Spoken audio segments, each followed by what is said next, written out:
Onde houver erro, que eu leve a verdade. onde houver desespero, Que eu leve a esperança. onde houver tristeza, Que eu leve alegria. onde houver trevas, Que eu leve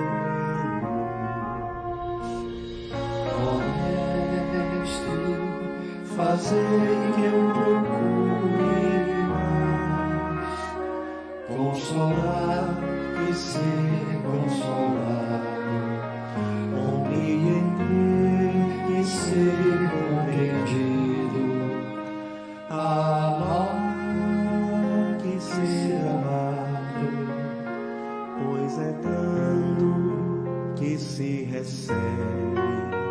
é perdoando que se é perdoado, e é morrendo que se vive para a vida eterna.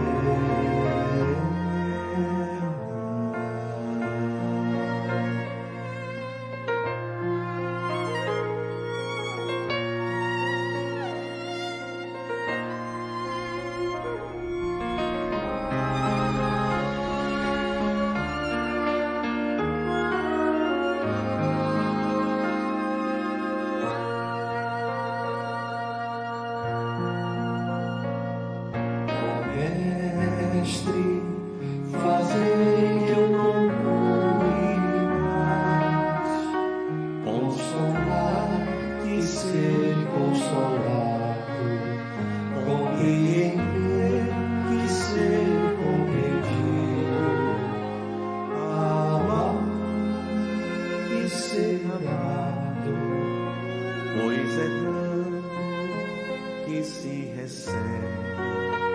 é perdoando que se é perdoado, e é morrendo que se vive para a vida eterna.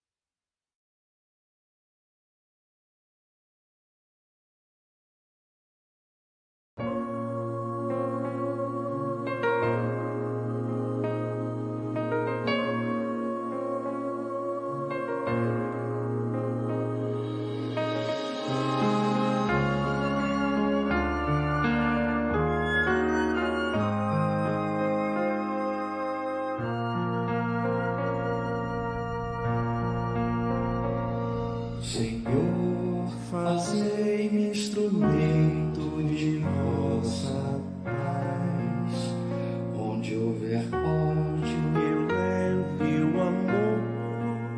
onde houver ofensa, Que eu leve o perdão. onde houver Que discórdia, eu leve a união. onde houver Que dúvida, eu leve a fé. onde houver erro, Que eu leve a verdade. onde houver desespero, Que eu leve a esperança. onde houver Que tristeza, eu leve alegria. onde houver trevas, Que eu leve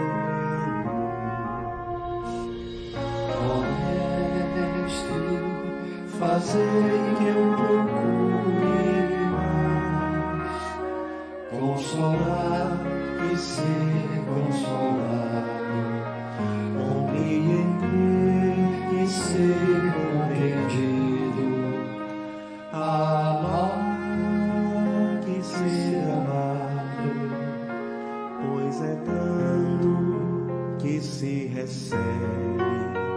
é perdoando que se é perdoado, e é morrendo que se vive para a vida eterna.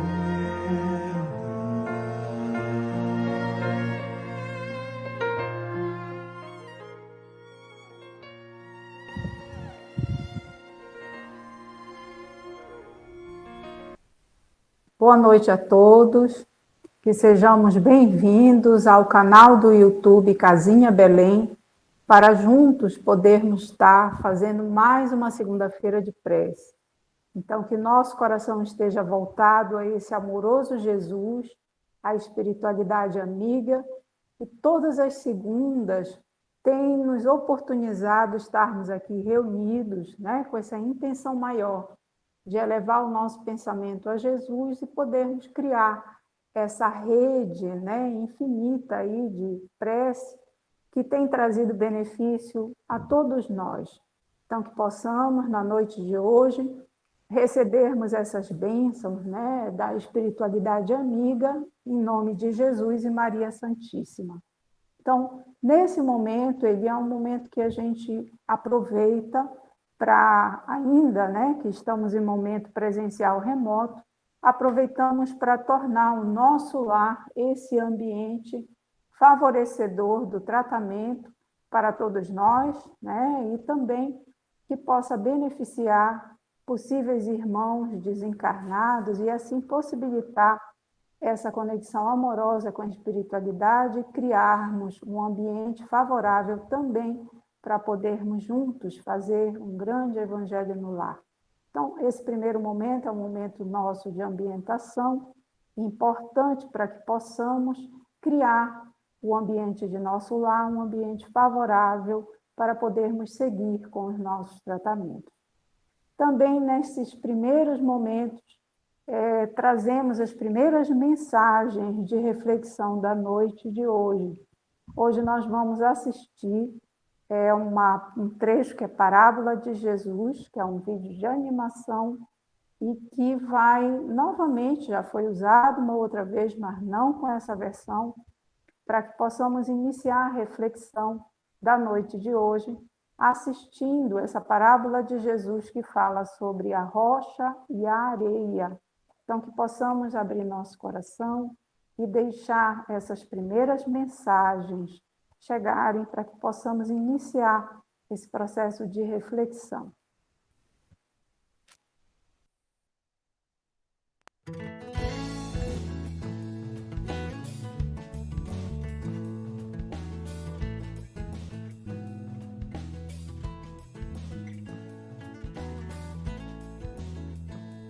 Olá, crianças! A história de hoje se chama A Rocha e a Areia. O verso para decorar está no livro dos Salmos, no capítulo 18, no verso 2, e diz: O meu Deus é o meu rochedo em que me refugio. A mensagem é: fico feliz ao construir a minha vida em Jesus. Você já construiu um castelo de areia na praia? Mesmo que você faça um castelo bem alto e bata na areia para que ela fique bem firme, assim que as ondas do mar encostarem nele, ele se desmancha todo. Há muito tempo atrás, Jesus contou uma história sobre isso.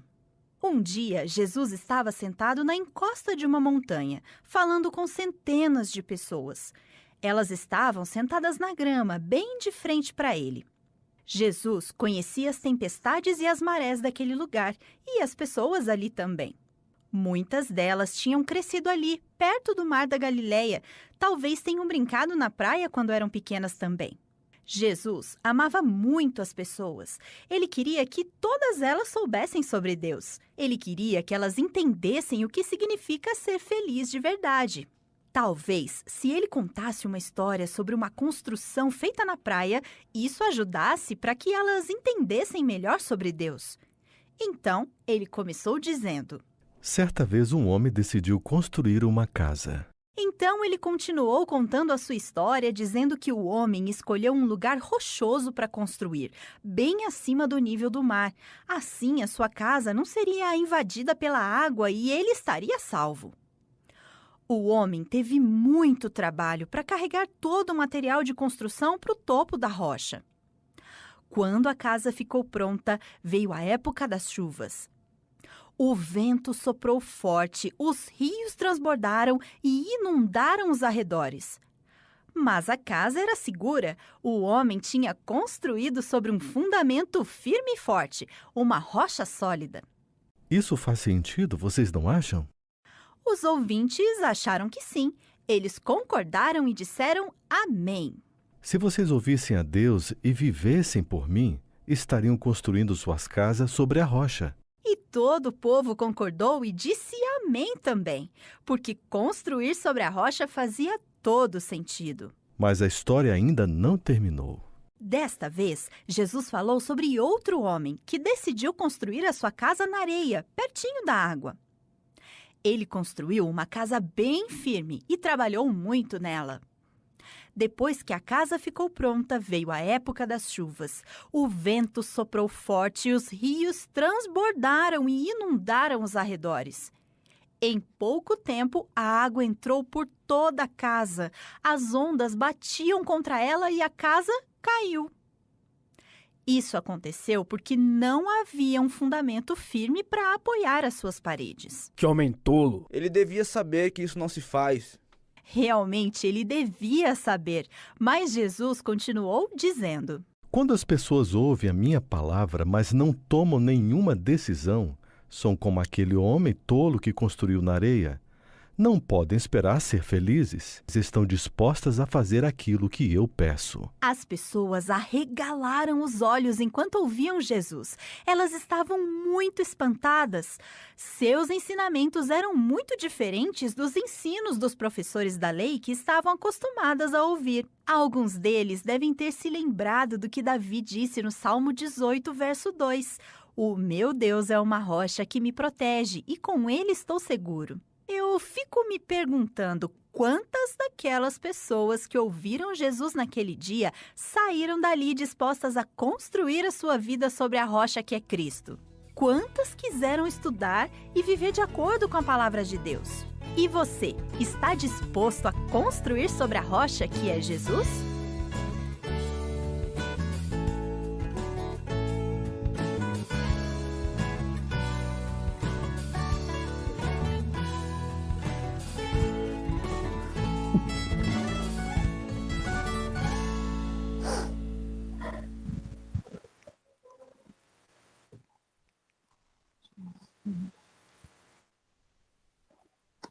Boa noite a todos.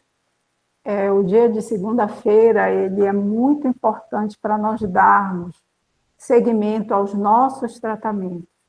Então, que possamos, na noite de hoje, criarmos esse ambiente que é favorável para recebermos, o atendimento da espiritualidade amiga que incansavelmente vem nos acompanhando ao longo de todo esse período de prece. Desde muitos que seguem o tratamento, desde o momento presencial, antes da pandemia, e que temos a possibilidade de continuarmos fazendo uso do ambiente virtual. Então, nesse primeiro momento, é muito importante nós podermos oferecer água para a fluidificação.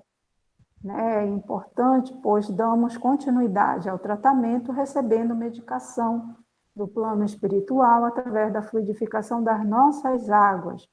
Também é importante, principalmente para quem faz a sala de saúde, seguindo as orientações que foram repassadas no momento do atendimento online, é importante no dia de hoje colocarmos os nossos lençóis para fluidificação, pois no dia da visita espiritual, que é o dia de quarta-feira, onde a espiritualidade amiga que acompanha as pessoas que são atendidas por ambas as casas, aqui por Belém e também por Ibaté, no interior de São Paulo, a espiritualidade amiga acompanha as pessoas no dia de quarta-feira, que é o dia da visita espiritual. Então, a fluidificação do lençol, de maneira semelhante à fluidificação das águas, também traz fluidos benéficos para o tratamento da sala de saúde.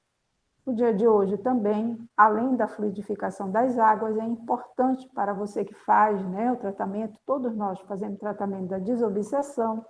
Hoje também é o dia, além de fluidificar águas, é o dia para receber o passe da desobsessão. No dia de quarta-feira, que também é dia de acompanhamento e da visita espiritual do tratamento da desobsessão, é importante acessar o site da casa, que é o www.casinhabelém.com.br, E no site é possível encontrar uma área destinada a tratamento e desobsessão. Lá encontrará 12 passos. São passos que auxiliam nessa caminhada do tratamento da desobsessão. Poderá promover reflexão tão necessária, né, para o autoconhecimento e propiciar, assim, a espiritualidade amiga, acompanhar e favorecer com o tratamento da desobsessão. É importante também para todos nós que participamos do momento de prece, fazermos a fluidificação das nossas águas, se assim desejarmos, e poder oferecê-las também, se desejarmos, para que essa água seja fluidificada para algum amigo, amiga, pessoa amada, que esteja num estado de adoecimento, tanto físico como espiritual. É possível fazer a fluidificação com essa intenção. Assim como também fluidificar água para nossos animaizinhos, se assim quisermos, pois eles também adoecem, também, né, são sensíveis às energias que também estão nas nossas casas, então também é possível fazer a fluidificação de águas para eles. É importante também, se assim for possível, você oferecer flores, flores colhidas, flores naturais, né? Flores que de repente você pode colher ou da rua ou do seu jardim, pois auxiliam muito na ambientação para os momentos todos de prece.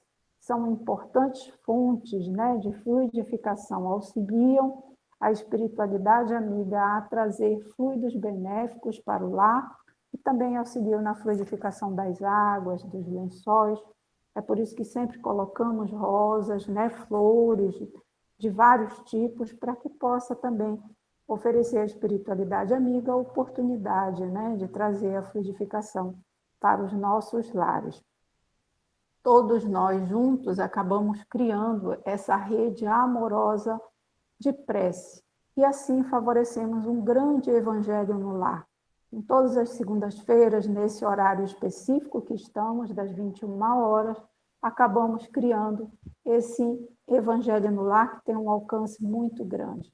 Então, por isso que é sempre importante estarmos reunidos e assim criarmos, né, aos poucos, até chegarmos no momento de recebermos a mensagem da espiritualidade.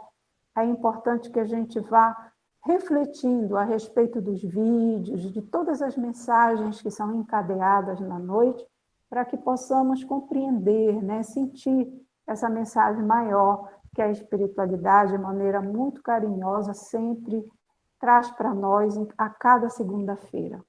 Então, que possamos, nesse momento, assistirmos um pequeno vídeo que traz mais algumas complementações para que possamos entender, né, e dar seguimento aos nossos tratamentos.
Boa noite a todos, queridos irmãos e irmãs.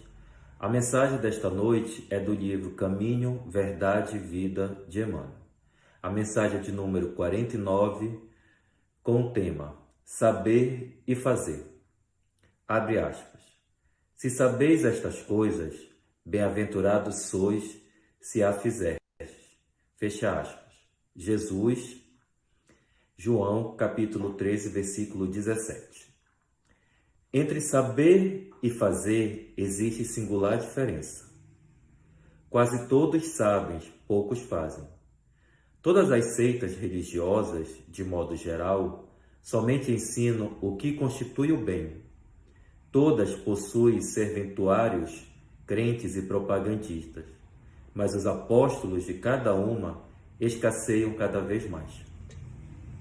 Há sempre vozes habilitadas a indicar os caminhos. É a palavra dos que sabem. Raras criaturas penetram valorosamente a vereda, muita vez em silêncio, abandonadas e incompreendidas.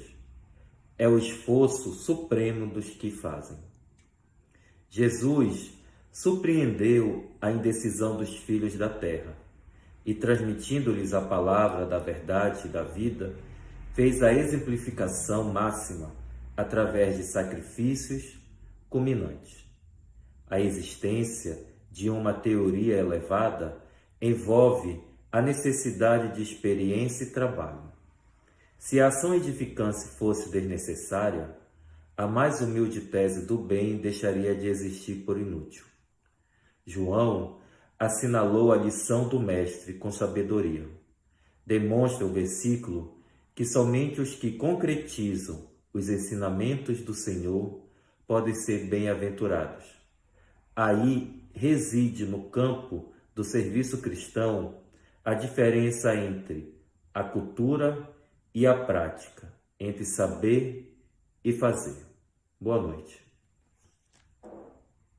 Hoje vamos então para o capítulo 49, que logo no título a gente vai ver uma temática que nós temos trabalhado muito nos últimos capítulos, especialmente ali no capítulo 47, enfim.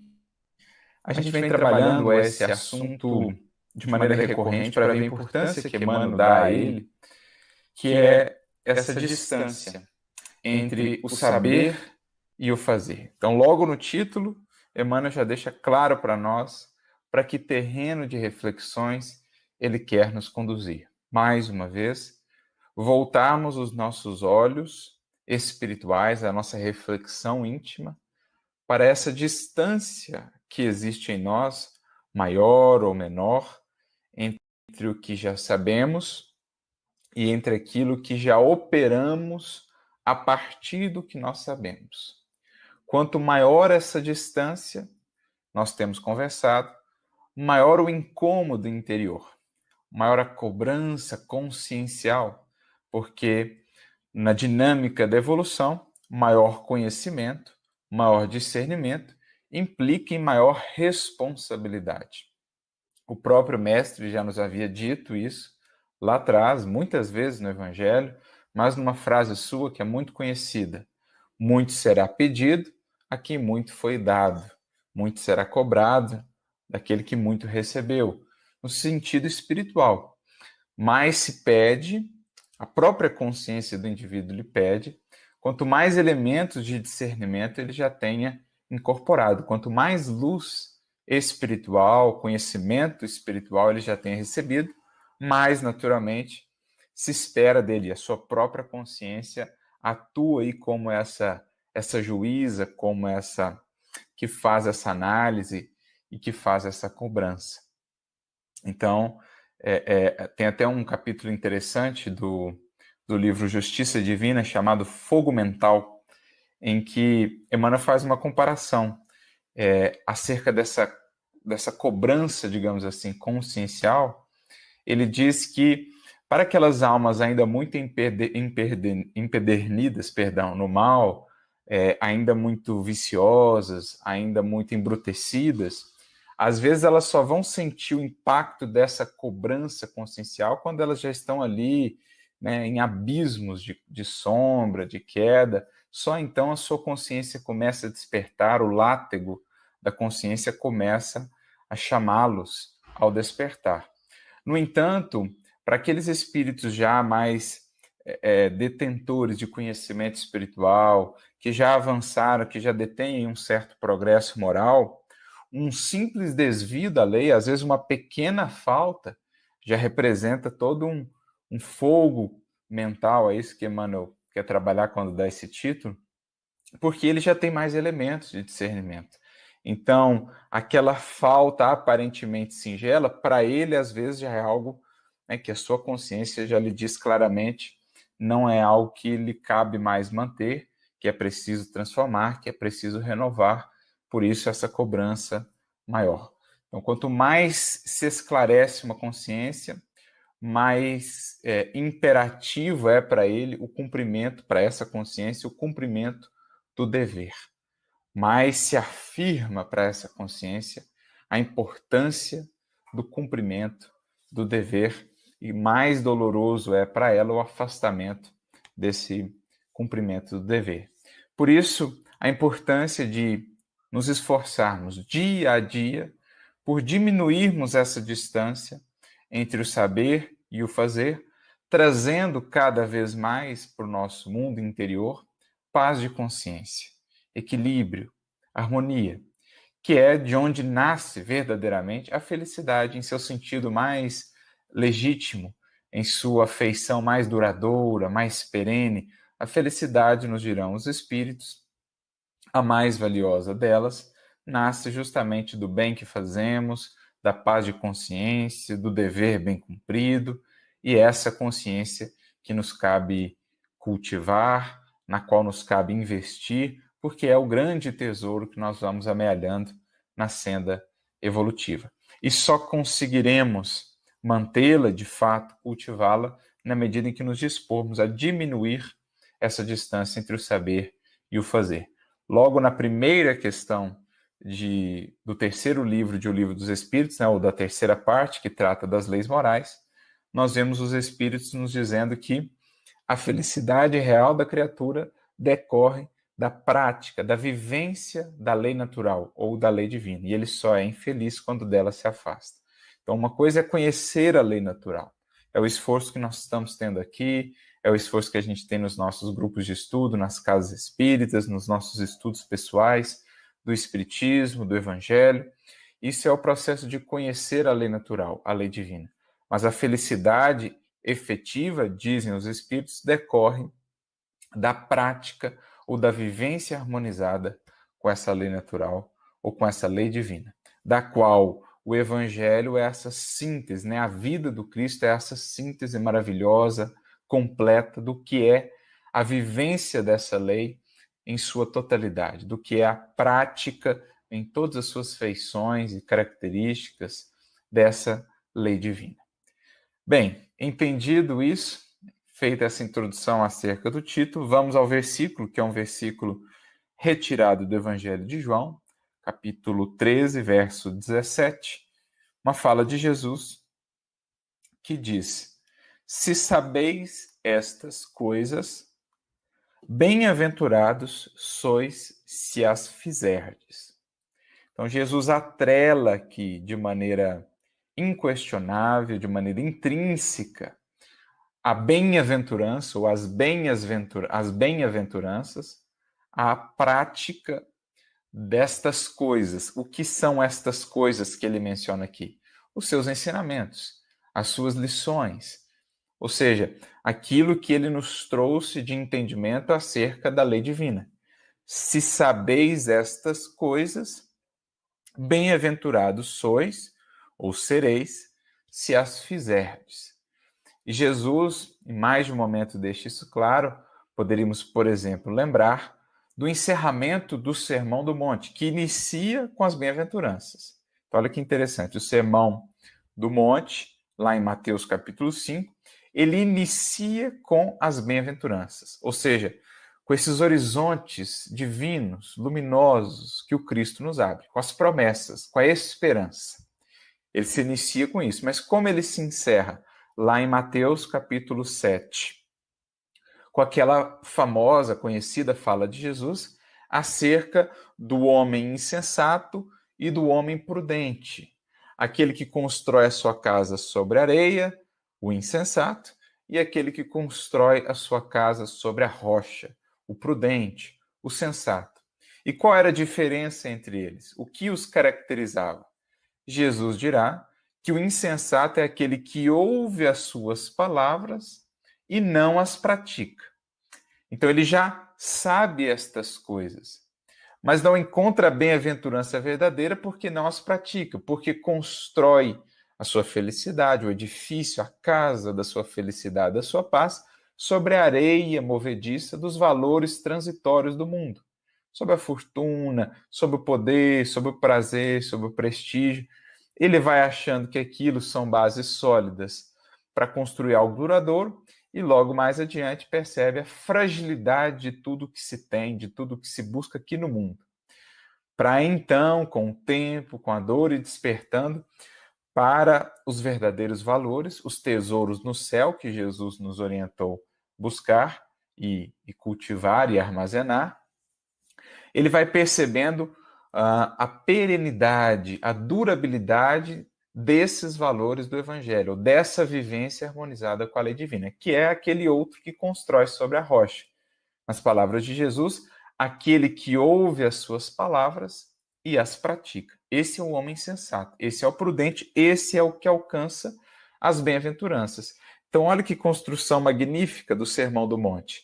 Jesus inicia com as promessas, com os horizontes, com a esperança das bem-aventuranças, mas ele encerra com esse convite à coerência, à prática, à fé, ou seja, à fidelidade, à aplicação. De nada adianta se encantar com as bem-aventuranças lá do início, com aquele projeto divino que Jesus apresenta para todos nós, se não formos ali pé no chão, se não formos coerentes, prudentes, sensatos, aplicando tudo o que ele nos trouxe ao longo de todo aquele sermão, que ocupa ali 3 capítulos do Evangelho de Mateus e que sintetiza, digamos assim, boa parte do aspecto moral, né, do Evangelho, das lições de Jesus.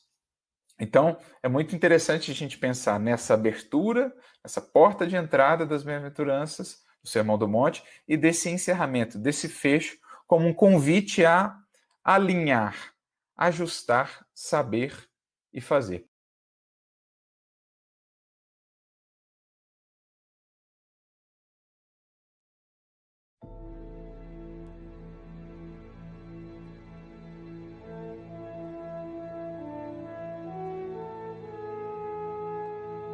Em um dia de inverno, enquanto São Francisco de Assis viajava de Perugia a Santa Maria dos Anjos, na companhia do irmão Leão, chamou a este e disse desta maneira: Irmão Leão, mesmo que os irmãos menores encontrem em qualquer lugar onde estejam bom exemplo de santidade e edificação, escreve e deixa claro que o gozo perfeito, a alegria perfeita, não se encontra nessas características. Após alguns passos, o santo de Assis chamou ao irmão Leão pela 2ª vez e disse: Ó irmão Leão, mesmo que os irmãos menores devolvessem a visão aos cegos, curassem os leprosos, expulsassem os demônios, curassem os surdos, fizessem andar os coxos e devolvessem a voz aos mudos e, o que é maior que tudo isso, ressuscitassem os mortos, leva em consideração que o gozo perfeito não se encontra em tais atos. Viajaram um trecho mais e disse em voz alta: Ó irmão Leão, se os irmãos menores conhecessem todas as línguas e todas as ciências e todas as escrituras, de modo tal que pudessem perceber e revelar não apenas fatos futuros, mas também os segredos da consciência e da alma, leva em consideração que o gozo perfeito não se encontra em dito conhecimento. Mais um trecho, e São Francisco clamou outra vez em voz alta: Ó irmão Leão, pequeno Cordeiro de Deus, mesmo que os irmãos menores falassem a língua dos anjos e conhecessem o curso das estrelas e as virtudes das ervas, e ainda que lhes fossem revelados os tesouros ocultos da terra, e conhecessem as qualidades dos pássaros, dos peixes e dos animais, assim como do homem, das árvores e das pedras e raízes e águas. Leva em consideração que isso não é o gozo perfeito. E quando tal forma de falar já se havia prolongado por um bom tempo, o irmão Leão perguntou, com enorme curiosidade: Pai, te suplico que, em nome de Deus, me digas onde haveremos de encontrar o gozo perfeito?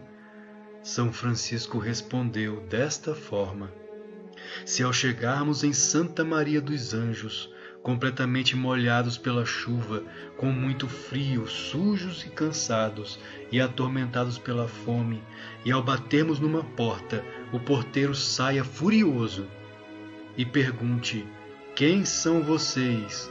E nós respondamos: somos 2 irmãos teus, e ele replique: não dizem a verdade, eu creio que são 2 ladrões que enganam a todo mundo e roubam aos pobres. Saiam daqui. E o porteiro não nos abra a porta e nos faça permanecer do lado de fora, mortos de fome e frio por toda a noite, em meio à chuva e à neve. E então, ao suportarmos com paciência tal crueldade, esse maltrato sem nos queixarmos nem murmurarmos, e crendo com humildade e caridade que o porteiro, em verdade, nos conhece e que é Deus quem o impulsiona a nos lançar insultos, ó irmão Leão, ali se encontra o gozo perfeito. E se obrigados pela fome e pelo frio, golpearmos uma vez mais, rogando com lágrimas nos olhos que nos abra por amor de Deus e que só nos deixe entrar, Ele, mais insolente que nunca, grite: estes são canalhas desavergonhados, lhes pagarei como merecem. E então venha até nós com um galho de árvore e nos lance sobre o solo e nos faça rolar pela neve, e com o galho de árvore quebre todos os ossos de nossos corpos. Se suportarmos com paciência e gozo todas essas desgraças por amor a Cristo, escreve, ó irmão Leão, que nisso há o gozo perfeito. E agora, irmão Leão, escuta a conclusão. Mas além das graças e obséquios que Cristo derrama sobre aqueles que amam, se encontra o vencer-se a si mesmo, e com boa predisposição suportar a dor, os embates, as injúrias e o incômodo por amor a Deus. Da obra Francisco, o Grande Og de Assis, páginas 89 a 91. As Florzinhas de São Francisco de Assis. Flowers in the meadow softly sway, and all the little birds sing Merry May Day. Rabbits in the orchard sport and play, and all the little creatures smile and are gay. My little boy, sing out your joy. I am near, my dear, my darling, do not fear. Love is all around you, comfort you with gentle lullaby to make your heart sing.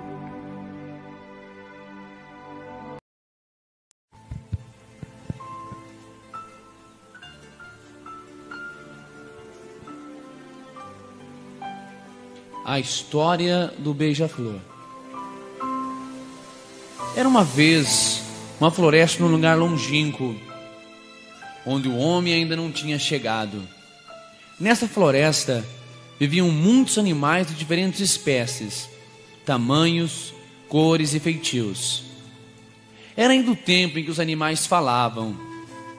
Certo dia, houve um incêndio, um grande incêndio, como nunca antes havia sido visto. Perante a tragédia, o pânico instalou-se. Os animais fugiam num alvoroço, cada um procurando, da melhor forma possível, fugir das chamas, ao fumo fumegante e ao intenso calor que se fazia sentir, só pensando em colocar-se a salvo o quanto antes.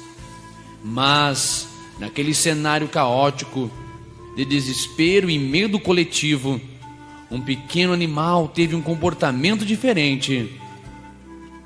Na sua fragilidade, na sua singela figura, um beija-flor voava até o lago e com o seu pequenino e aguçado bico recolhia uma a uma, lenta mas persistente, gotinhas de água atrás de gotinhas de água. Ia e depois deixando cair sobre o incêndio que lavrava cada vez mais descontrolado. Um outro animal, observando intrigado o comportamento do pequeno beija-flor, interrompeu a sua fuga e perguntou: Beija-flor, tu estás louco? Por que te arriscas assim? Tu achas verdadeiramente que vais conseguir apagar o incêndio desta forma? O beija-flor respondeu então: Não, claro que não. Eu sei que o meu pequeno esforço não será suficiente para apagar este incêndio tão grande, mas estou apenas a fazer a minha parte.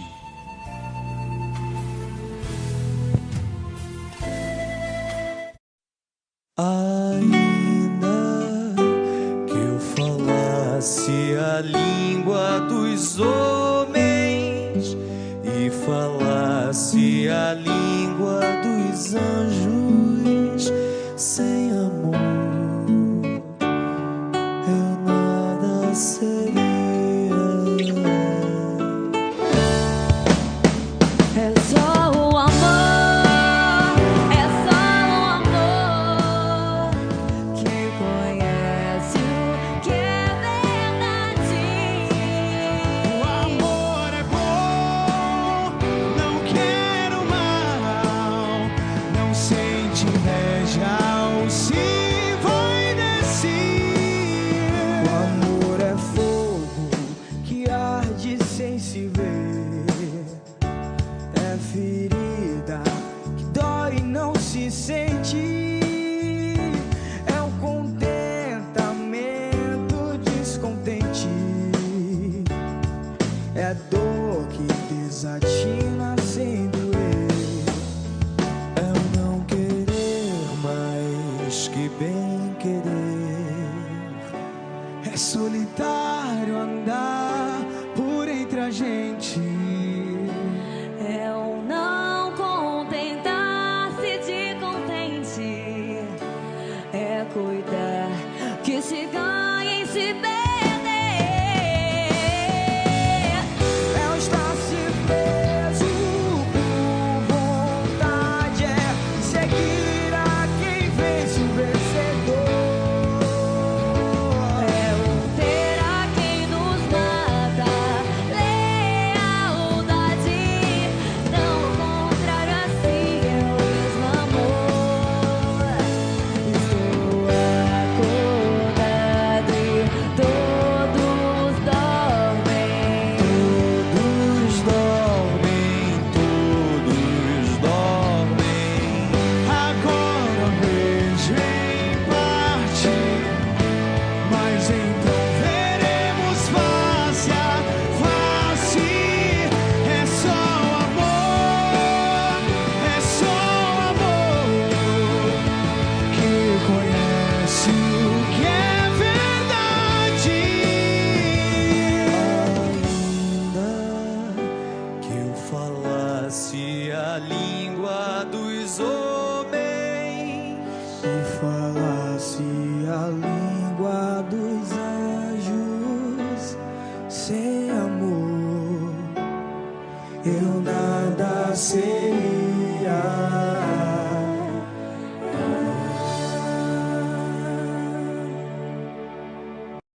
Tem uma pergunta recorrente nos últimos anos.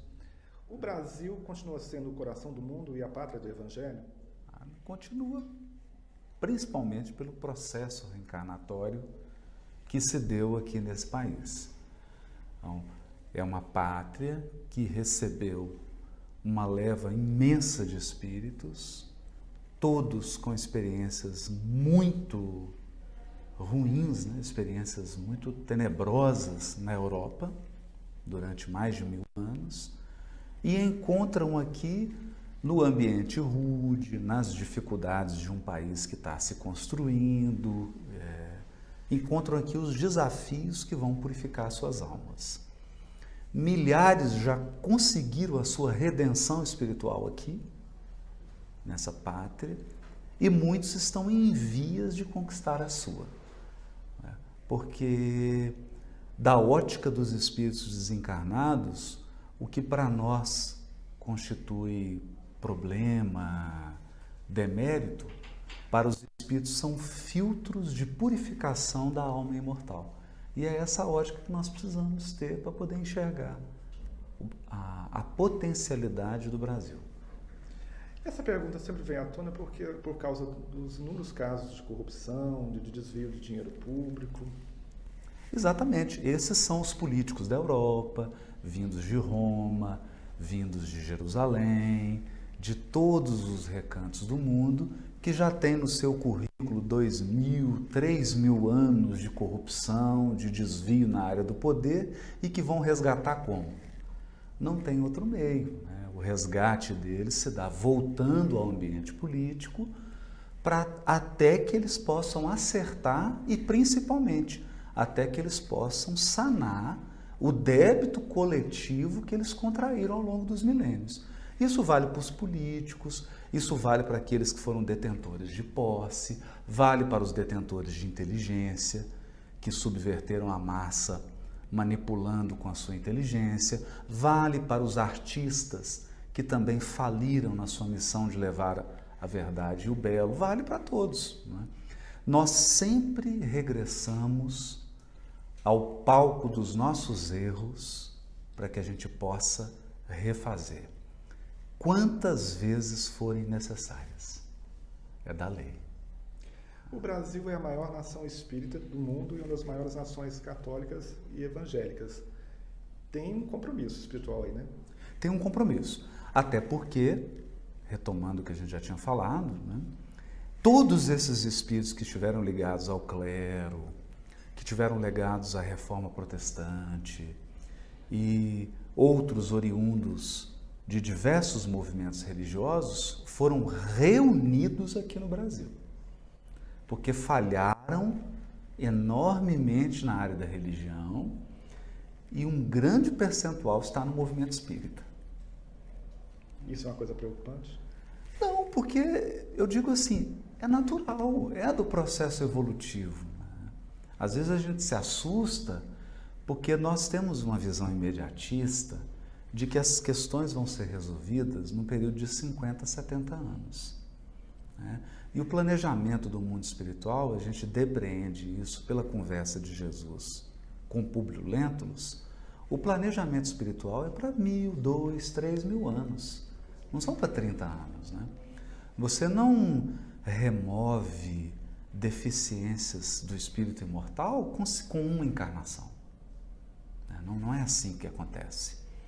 E agora, de posse desse conteúdo luminoso da doutrina espírita, sabendo exatamente como é que é o processo de iluminação espiritual, todos esses que falharam na área da religião estão tendo uma oportunidade única na história da humanidade, porque nunca nós tivemos o conhecimento assim tão claramente exposto, tão claramente explicado como agora.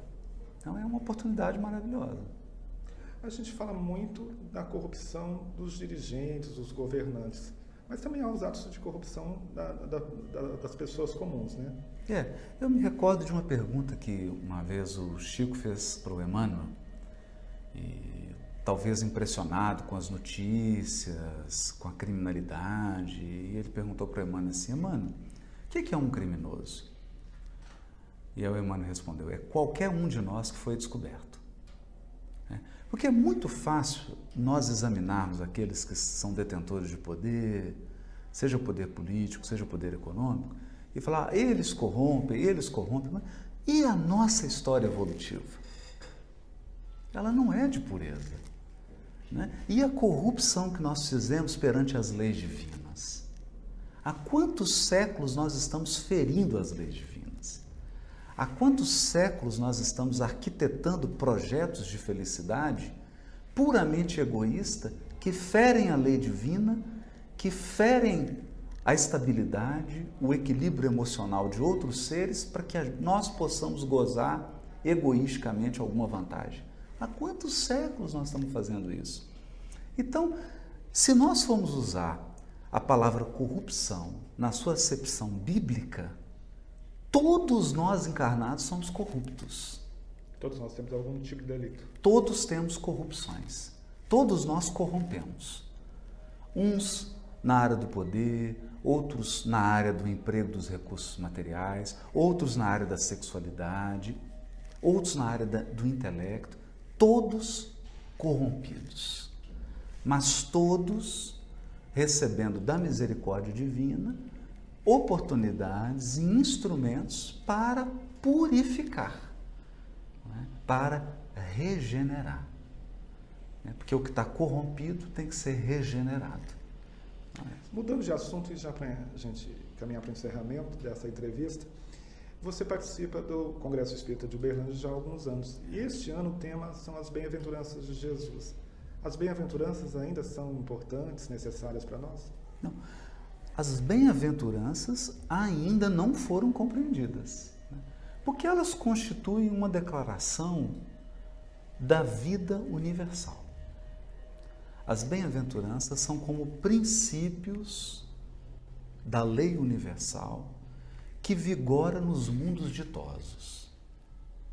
Então, um dia que o nosso orbe, que o nosso planeta, incorporar os princípios das bem-aventuranças, nós seremos levados à escala dos mundos felizes.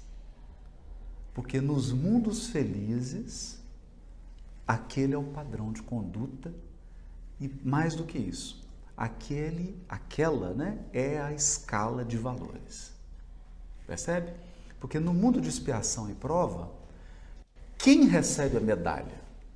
O mais esperto, aquele que venceu mesmo à custa da esperteza, do crime, do tirar.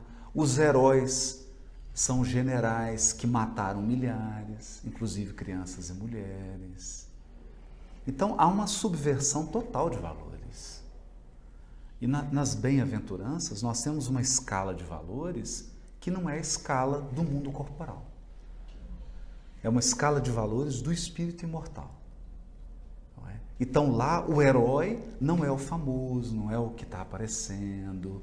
Não. O herói é o mais humilde. É o que mais serve. Então a humildade é um valor supremo que dignifica a alma. Aqui a humildade não tem valor. A humildade não tem valor, né? Então a gente percebe que é um desafio. As bem-aventuranças são um desafio. Mas não tem problema, nós vamos encarnar milhares de vezes até que um dia a gente descubra que aquele padrão é o padrão real da felicidade espiritual verdadeira e eterna.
a maior emoção de minha vida, o reencontro com minha mãe, desencarnada meses antes. Depois de alguns meses do falecimento de minha mãe, isto é, da desencarnação dela, ela me apareceu e conversava comigo naturalmente, sem qualquer estranheza de minha parte, porque então em meu cérebro infantil não havia qualquer antagonismo em matéria de religião ou de filosofia no campo do relacionamento humano. Se nós criarmos um sistema de compreensão humana e com o respeito recíproco por base, entendendo que cada qual de nós tem um tipo de felicidade particular e um caminho especial a percorrer, com tarefas especiais a realizar, se nós praticarmos esse entendimento fraterno, esses conflitos desaparecerão, porque todos, na essência, somos filhos de Deus e nascemos livres para criar o nosso destino, embora depois dos nossos atos estejamos escravizados às consequências. As guerras, naturalmente, são a consequência do ódio que ainda alimentamos, os ressentimentos, a soma das aversões que cultivamos na intimidade doméstica, e depois da intimidade doméstica vamos para a vida pública com semelhantes perturbações que depois de largo tempo criam aquela soma nefasta que chamamos de guerra. Mas o amor, se for praticado tal qual Jesus nos ensinou, poderá nos livrar de semelhante calamidade. Os espíritos amigos sempre me ensinam que devemos ter coragem para confessar a nossa ignorância, quando a nossa ignorância está presente em nós, diante de qualquer indagação que se nos faça. Eu não tenho cérebro capaz de receber a interpretação do Apocalipse. Acredito que determinadas mediunidades, certos missionários da mediunidade terão recursos capazes de interpretar esse grande documentário do apóstolo João Evangelista. Mas, em meu caso pessoal, por mais que eu leia, com todo o respeito que as Sagradas Escrituras merecem de minha atenção, com todo o acatamento de que elas são dignas, eu não posso dizer que tenho meios mediúnicos para receber a interpretação do Apocalipse, pelo menos por enquanto. Amado, amada, boa noite a todos. Aqui estamos nós, novamente nessa grande sala, nesse espaço etéreo, nas nuvens, online, ou seja, reunidos por esse espaço, vamos dizer, imaterial, de uma matéria sutil, diferente, tão de acordo com o Espírito. Não é verdade, amados? Vivemos esse momento muito especial, onde nós, apesar de distantes fisicamente, apesar de separados, estamos unidos como nunca estivemos. Nesse momento, por exemplo, nessa grande sala onde estamos, imagine a quantidade de pessoas e dos lugares mais díspares, mais diferentes. Alguns dentro do território nacional, outros fora dele, cidades diversas, mas com os nossos coraçõezinhos aqui, reunidos, todos juntos, como se estivéssemos sentados à frente de uma grande fogueira, aproveitando essa ideia junina, né? todos nós sentadinhos no entorno de uma grande fogueira, nos aquecendo, somando um com o outro essa esperança de um mundo melhor, um mundo onde esse alimento espiritual desce sobre todos nós, sanando nossas dúvidas, retirando nossas dores, trazendo para nós esperança. E nós, então, juntinhos, podemos mais uma vez reunirmos-nos no entorno dessa grande fogueira. E, na verdade, amados, essa fogueira, ela se dá na soma dessas chamas que habitam em nós. Essas fagulhas dessa grande fogueira, que podemos chamar de Deus ou de amor, essas faíscas, essas chamas, esses fragmentos habitam em nós. E nós podemos acionar a todo momento. E essa reunião nos faz fortes, porque nos lembra a cada um. Nós podemos lembrar disso, de que um Deus, um anjo, um princípio divino mora dentro de mim. Amados, essa ideia de que nós temos um anjo que nos acompanha desde antes das nossas células se organizarem de forma tal que geram esse corpo, nós já tínhamos a companhia desse ser maravilhoso que damos o nome de anjo da guarda ou de espírito protetor. São vários os nomes, mas o fato é, todos nós conhecemos muito bem a essência dessa magia que nos acompanha. Esse ser, ou esse princípio divino que mora em nós, que permite que a nossa consciência, soberana consciência, nos dirija, nos conduza e assim nos reconecta com essa grande e maravilhosa lei de Deus, fazendo cada um de nós, estimulando, fortalecendo, apoiando para que cada um de nós possamos entrar nesse lugar de filhos, dentro dessa grande lei, um processo hierárquico que nos traz segurança, paz, futuro. Então, amados, nessa noite, nós reunidos sob esse grande céu estrelado, esse sol maravilhoso de amor, nós vamos então fazer esse momento de prece, que assim chamamos, que na verdade é um momento de soma, de reunião, de partilha, é uma grande festa, onde nós podemos reencontrarmos-nos nesse princípio divino, Pai de todos, e nós, irmãos, reunidos no entorno dessa grande fogueira.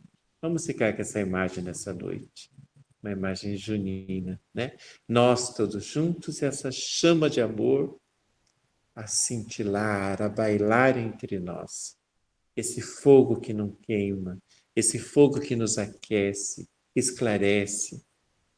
Ah, amados e amadas, vamos então, juntinhos, somarmos toda essa fonte incandescente de amor para que nós possamos ser envolvidos e amparados por essas chamas de amor, trazendo a todos nós aquilo que necessitamos. E não vamos esquecer de colocar nessa grande ciranda, no entorno dessa grande fogueira divina, vamos colocar também as pessoas que amamos, as pessoas que nos visitam em pensamento, as pessoas que sabemos necessitadas e que muitas vezes não estão podendo, como nós, conectar, estar sintonizado com. Às vezes estão em dor, às vezes estão em agonia, às vezes estão em sistemas que ainda os isolam. Como as trevas usam esse mecanismo, retiram dessa grande ciranda, dessa grande roda amorosa, e aí entram com o processo de adoecimento, segregação, exclusão, ou seja, levando ao campo de maior dor, que é o campo da solidão, né? Mas nós que aqui estamos, nós que fizemos esse movimento viril de ligar, sintonizar, conectar, nós podemos e devemos inserir esses nossos irmãos para que eles também recebam, como nós, essas chamas incandescentes de amor. E assim possa ter instrumento para caminhar em meio à adversidade. Aliás, nesse momento em que estamos de muitas e muitas adversidades, mas temos uns aos outros. Não é verdade, amados? Temos uns aos outros. E esse é o maior tesouro que existe. Essa irmandade, essa união entre nós, criando assim um novo corpo, um novo sistema, um sistema divino de interdependência. Como somos interdependentes. E assim, nessa irmandade linda, terrestre, fazemos esse planeta azul, essa pérola azul do sistema solar, brilhar de um jeito diferente. Brilhar na possibilidade de um planeta em regeneração, onde a grande lei de amor é a lei que rege todas as coisas. Que sonho, não é, amados? Que sonhos! Quantos de nós não sonharam na sua adolescência, na sua meninice, sob as estrelas, ao observar a natureza, os córregos, as flores eclodindo? Quantos de nós não sonhamos com esse mundo bom, irmão, amigo? Quantos de nós não sonhamos com um auxiliando o outro, ajudando a atravessar essas veredas? Então, amados, vamos juntos, com essa energia tomando todo o nosso ser, vamos fazer a oração que Jesus nos ensinou, vamos permitir que a espiritualidade que nos acompanha possam descer sobre nós esse passe, essa chuva fluídica que na soma das nossas intenções se faz. E aí então, cada um de nós pode receber aquilo que mais precisa. E também podemos doar aquilo que colocamos a serviço do Cristo amado e de toda essa equipe que vem em nome dele, doamos para que eles possam levar a todas as pessoas que necessitam dessa energia, seja para a cura, seja para a esperança, para o que for. Vamos juntos então, lembrando de deixar as nossas águas para serem fluidificadas, não esquecendo de sempre ter flores naturais para que o processo seja facilitado, esse processo de fluidificação das águas, dos lençóis. Enfim, vamos deixar que a natureza amorosa e divina limpe todos os nossos chakras e derrame sobre nós essa água da vida pura. E aí, possamos então caminhar refeitos, caminhar com um novo padrão interno de vibração. E assim, sermos bons instrumentos na Terra, bons filhos, a fazer a trajetória do Pai se concretizar na nossa vida e na vida de todos que estão à nossa volta, apesar das nossas dificuldades. Vamos juntos, então, elevar o nosso pensamento até esse Deus de amor, a esse Jesus misericordioso, e vamos pedir a Ele e a toda essa equipe que vem em nome de Deus, que seja feito, nesse momento, esse milagre, que seja feita essa bênção, que seja feita essa mudança fluídica fundamental para os nossos dias. Sê conosco, Senhor. Cubra-nos com teu manto de luz e de amor, hoje e sempre. Pai nosso, que estais nos céus, santificado seja o vosso nome. Venha a nós o vosso reino e seja feita a vossa vontade, assim na terra como nos céus. O pão nosso de cada dia nos dai hoje. Perdoai as nossas ofensas, assim como nós perdoamos a quem nos tem ofendido. E não nos deixeis cair em tentação, mas livrai-nos, Senhor, de todos os males. Que assim seja. Mãe, Mãe Santíssima, Mãezinha querida, Maria de Nazaré, Mãe amada, Maria Santíssima, Mãezinha de todos nós pedimos nesse momento esse teu olhar carinhoso, essa tua energia de guiança, de condução de nossos passos. Ajuda-nos, Senhora. Vós que fosse escolhida entre todas as mulheres para ser a mãe de Jesus Cristo. Vós que trouxeste para nós esse sonho de maternidade do bem, de segurança e confiança no futuro, bondoso, amoroso, nós pedimos, ajuda-nos, Senhora, ajuda-nos a vencermos a nós mesmos, a não desfalecermos diante dessa tarefa tão grandiosa. Se conosco, Senhora, proteja-nos de todo o mal, principalmente daquele que ainda habita em nós, para que nós possamos transmutar, ressignificar e usar toda essa energia para o bem, para o amor e para a paz. Ave Maria, cheia de graça, o Senhor é convosco. Bendita sois vós entre as mulheres, e bendito é o fruto do vosso ventre, Jesus. Santa Maria, Mãe de Jesus, rogai por nós, pecadores, agora e na hora de nossa passagem. Que assim seja. Que assim seja. Amém. Nós abrimos ao acaso, entre aspas, porque nós sabemos que não existe acaso e que a abertura dessa mensagem, ela tem a ver com todos nós. Por um processo espiritual, tirando uma média das necessidades e também, acreditamos, destacando nas palavras lidas e vividas durante essa live, essa prece, a espiritualidade nos ajuda a ponderarmos, meditarmos, refletirmos sobre alguns conceitos que aqui estão escolhidos para nós nessa noite.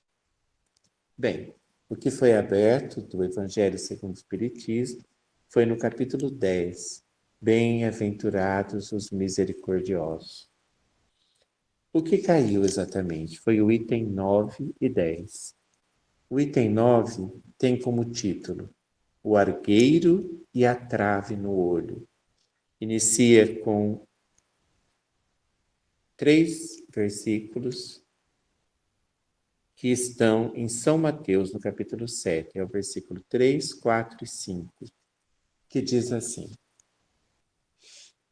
Por que vedes um argueiro no olho de vosso irmão, vós que não vedes uma trave em vosso próprio olho? Ou, como dizeis aos vossos irmãos, deixai-me tirar um cisco do vosso olho, vós que tendes uma trave em vosso olho?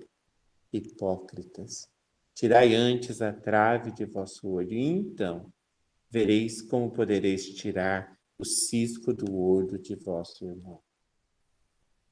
Comentário agora, trazido aqui pelo livro O Evangelho segundo o Espiritismo, pela equipe de Allan Kardec. Um dos entraves da humanidade consiste em vermos o mal nos outros antes de vermos o mal que está em nós. Para julgar-se a si mesmo, seria preciso que o homem se olhasse no espelho, se colocasse de alguma forma fora de si próprio, se considerasse como outra pessoa e se perguntasse: que pensaria eu se visse alguém fazer o que eu faço? Incontestavelmente, é o orgulho que leva o homem a dissimular seus próprios defeitos, tanto morais como físicos. Este entrave é essencialmente contrário à caridade, pois a verdadeira caridade é modesta, simples e indulgente. A caridade orgulhosa não tem sentido, pois esses dois sentimentos se neutralizam um ao outro. como efetivamente um homem fútil bastante para crer na importância de sua personalidade e na supremacia de suas qualidades, poderia ter ao mesmo tempo abnegação suficiente para fazer ressaltar no seu próximo o bem que poderia eclipsá-lo, ao invés do mal que poderia destacá-lo. Se o orgulho é pai de todos os vícios, é também a negação de muitas virtudes. Ele se encontra na base e como motivo de quase todas as ações. É por isso que Jesus dedicou-se a combatê-lo como o principal obstáculo do progresso. Ai, amado e amada, essa reflexão que permeou toda a prece dessa noite, muito importante. Muitas vezes nós olhamos muito para o exterior, para o outro, para o que está no nosso entorno, esquecidos de olhar para nós mesmos, até como um motivo de fuga, né? Nós sabemos, né, como diz a palavra de hoje, saber e fazer. Nós sabemos, com a mente nós sabemos, mas seguindo aquela imagem do Oriente chinesa de que a sabedoria consiste em o coração que pensa ou a mente que sente, né? Muitas vezes nós sabemos, temos o conhecimento, o conceito, mas não a prática. Nós não conseguimos descer da mente para o coração. Tem uma visão, uma imagem também muito bonita em Rudolf Steiner, da pedagogia Waldorf, que ele diz assim: os nossos braços são extensões dos nossos corações. Ou seja, o ato de fazer, de concretizar, ele é essencialmente fruto dos sentimentos. E é verdade, não é, amados? Nós aprendemos a fazer baseado no outro, na inter-relação com o outro. Nós aprendemos a falar com aqueles que nos ensinam a necessidade da fala. Nós aprendemos que, se não buscarmos no outro, nós não teremos fonte de alimentação. Nós não mataremos a nossa sede. O homem é extremamente interdependente. O homem, se ele não tiver essa relação com o outro, ele morre. Ele vai à míngua. O desenvolvimento do ser humano, em todas as suas potências, está diretamente ligado a esse ato de troca, de permuta, de dependência, de interdependência um com o outro.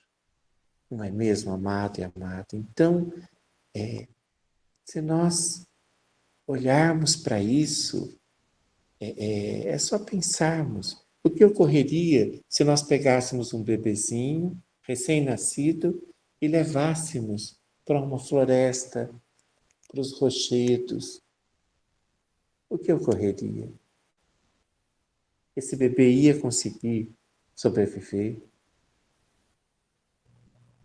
O que ocorreria com o desenvolvimento daquele bebê? Não é mesmo, amado e amada? Esse bebê muito provavelmente não sobreviveria, a não ser que houvesse intervenções externas auxiliando. Nós sabemos que o reino animal traz em si a doçura desse relacionamento. Se nós olharmos, por exemplo, quantos exemplos não existem de gatinhos abandonados porque a mãe morreu ou por algum processo que seja de separação da mãe, e um outro animal cumpre essa função e alimenta, protege, mesmo não sendo da mesma espécie. Isso é lindo, não é, amados? Isso é do reino animal, né? E nós somos animais, né? Então, há uma grande chance sempre de que nós venhamos a desenvolver esses sentimentos, né? O instinto que vira sentimento, né? Amado e amada. Onde encaixa nisso o egoísmo? É estranho, né? Porque o homem caminha para um processo de isolamento como se ele não fosse dependente do exterior e do outro. Ou manipula o exterior ao seu bel prazer. Não é verdade, amados? Por isso, somos corrompidos. Como disse na palestra o nosso amigo Haroldo, deixando para nós aquela reflexão de quando Chico pergunta a Emmanuel o que é o criminoso. E Emmanuel responde então, todos nós.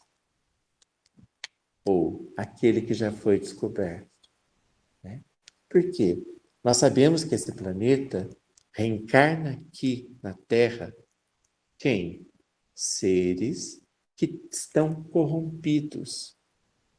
Seres que em algum momento na sua trajetória deixaram que essa força separacionista, né, exclusivista, egoísta, retirasse ele próprio do convívio amoroso, natural e humano com o outro. E ao fazer isso, seja por dinheiro, seja por poder, seja por questões ligadas à área do sexo, ou enfim, das várias possíveis caminhadas dos vícios e dos descaminhos da terra, ao ser levado para essas zonas, houve um processo de isolamento, claro, e, portanto, de adoecimento. Adoeceu, né? Virou um corpo corrompido. Hoje em dia, amados, com a tecnologia, né? Um arquivo corrompido, assim somos nós, né? Seres corrompidos que necessitam um processo minucioso para que sejam restabelecidos. E às vezes é muito complicado, né? Nós imaginarmos, por exemplo, uma ideia muito comum dentro da doutrina espírita, né? É o processo não de construção, mas de reforma, né? Reforma íntima. Amado, como às vezes é difícil reformar. E uma das maiores dificuldades do processo da reforma é justamente isso que é tratado aqui. É o ver, é o compreender, é o perceber onde é que está a corrupção em nós mesmos. O que foi que corrompeu em mim? No meu arquivo geral, qual foi a parte que corrompeu? Onde eu estou corrompido? E às vezes, amados, essa corrupção, né, esse rompimento com a lei divina, ocorreu em muitas vidas. Às vezes ocorreu em uma, foi reforçada em outra, foi estabelecida na próxima. E nós estamos vindo nessa lenta, às vezes, esse lento processo de purificação, de burilamento, né? E aqui estamos. Então, essa pergunta é inevitável, né? Por isso entendemos perfeitamente Jesus dizer a nós, né? Hipócritas, tirai antes a trave do vosso olhar. Quer dizer, amado, olhe primeiro para você, tente entender onde está o seu processo. Pare de projetar no outro, pare de ver o processo adoecido no outro, porque isso é espelho de você mesmo. Os seus olhos veem aquilo que eles registram em si, senão nem teria como perceber, não teria uma cultura interna para encaixar esses valores em si mesmo. Então, se você vê, é porque isso habita o teu interior, isso habita o teu inconsciente, isso habita as tuas memórias atávicas, o teu ser profundo de vidas e vidas. se identifica, se enrosca. Olha, vamos para um ditado popular. 2 bicudos não se bicam. Por quê? Existem em ambos o processo. Não é verdade, amados? Então, se nós vemos, é porque temos isso em nós. Talvez não na mesma dimensão que está no outro, mas temos. Então, tirar a trave do próprio olho, ou seja, tirar aquilo que impede cada um de nós de ver a grandeza desse processo em nós, é o caminho de libertação. Porque, amados, ninguém quer ser infeliz, ninguém quer ser criminoso, ninguém quer andar por esses campos tão doloridos, fora da lei, porque fora da lei significa adoecimento, solidão, dor. Então, se nós conseguimos ver onde nós estamos corrompidos, adoecidos, com certeza brilhará em nós compaixão também para com a dor do outro. Não é verdade, amado? Se eu entendo o que em mim não está funcionando bem, por isso ou por aquilo, eu consigo compreender o outro. E aí, nesse ir e vir amoroso, profundo, aí há esperança de um processo lindo de regeneração através do amor. Essas lições deixadas para nós, por exemplo, através de São Francisco na prece de hoje, né? Amados, não é o saber que vai fazer esse processo de interdependência, interrelacionamento entre nós. Ainda que soubéssemos a língua dos homens, dos anjos, que conhecêssemos toda a ciência da terra, mas se eu não me abro minimamente para dialogar com o outro, se eu não encontro em mim a brecha necessária para que o outro se encaixe em mim, se eu não dialogo, se eu verdadeiramente não me abro para o outro, o que é construído, amados? Amorosamente, verdadeiramente, coexistindo como irmãos, nada. Disso só pode resultar se eu ficar nesses campos de conhecimento, sem troca, sem permuta, sem diálogo, sem amor, enfim, sem fazer o que Jesus disse como a grande lei, fazer ao outro o que gostaria que fosse feito para você. Ou seja, eis a grande fórmula de convivência. Não é verdade, amados? Então, se eu entendo em mim, eu posso compreender no outro e dialogar com isso, como irmãos, auxiliando verdadeiramente o outro e sendo auxiliado por ele. E aí, saber vai me ajudar muito a fazer, mas só no campo do amor. Fora disso, o saber vai me levar a poder, orgulho, vaidade, isolamento, exclusão, etc, etc, etc. É o que tem sido a história do nosso planeta. Mas vivemos um momento de transição, onde esses valores estão em declínio. Não é verdade, amados? Estão em declínio. Se nós não mudarmos essa lógica, para onde caminharemos? Estamos entrando agora na terceira onda do Covid.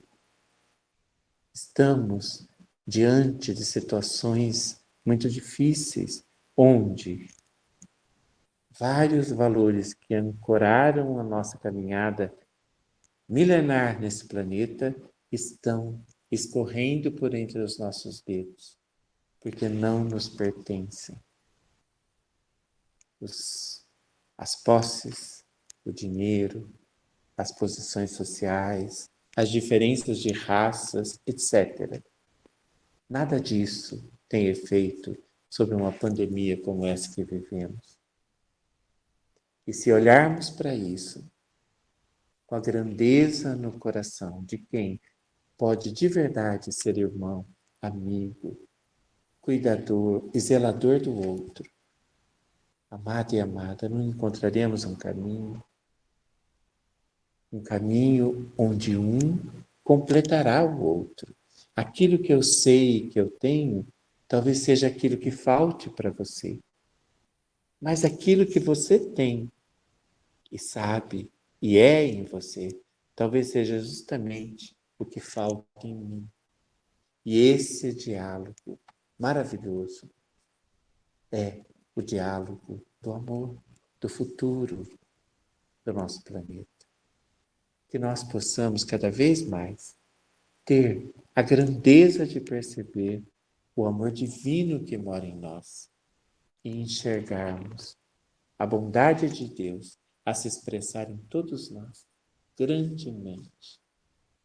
E assim virarmos filhos zelados e cuidados por esse Deus de amor.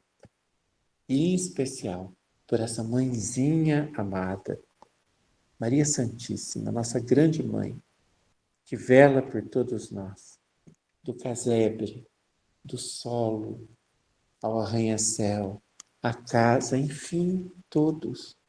Somos todos filhos desse Pai de amor e dessa Mãe de pura bondade. Pai e Mãe de amor, eis o caminho para que nós possamos nos converter também em filhos do amor.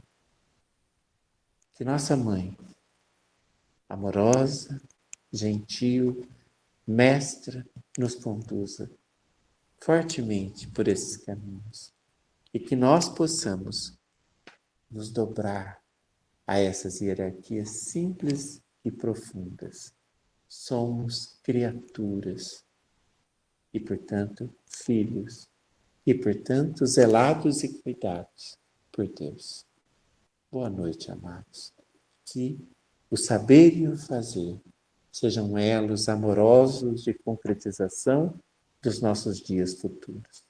Muita paz a todos. Boa noite.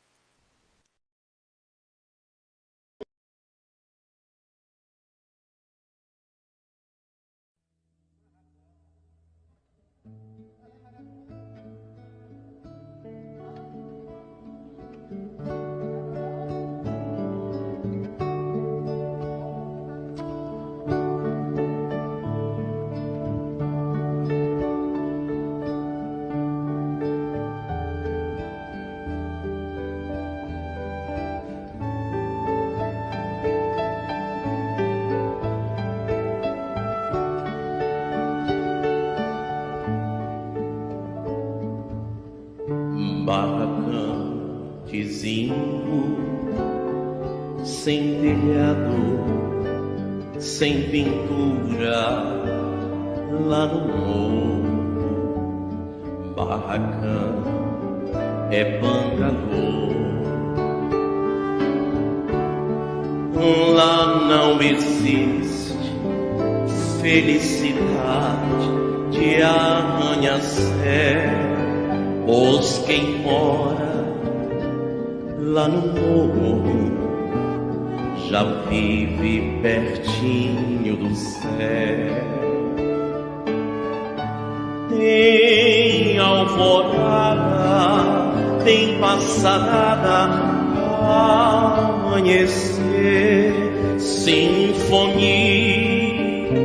de pardais anunciando o anoitecer e o morro inteiro no fim do dia reza uma prece, Ave Maria, e o morro inteiro no fim do dia reza uma prece, Ave Maria.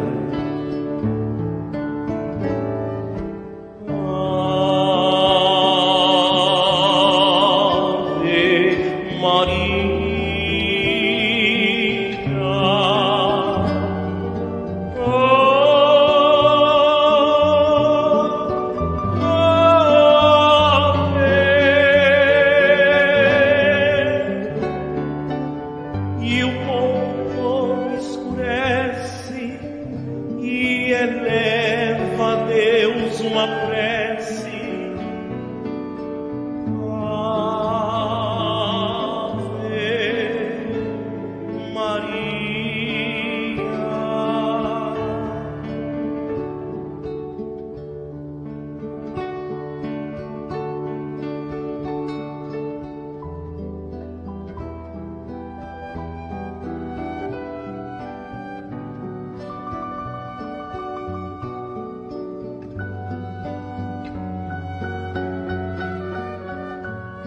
E o morro todo escurece e eleva a Deus uma prece.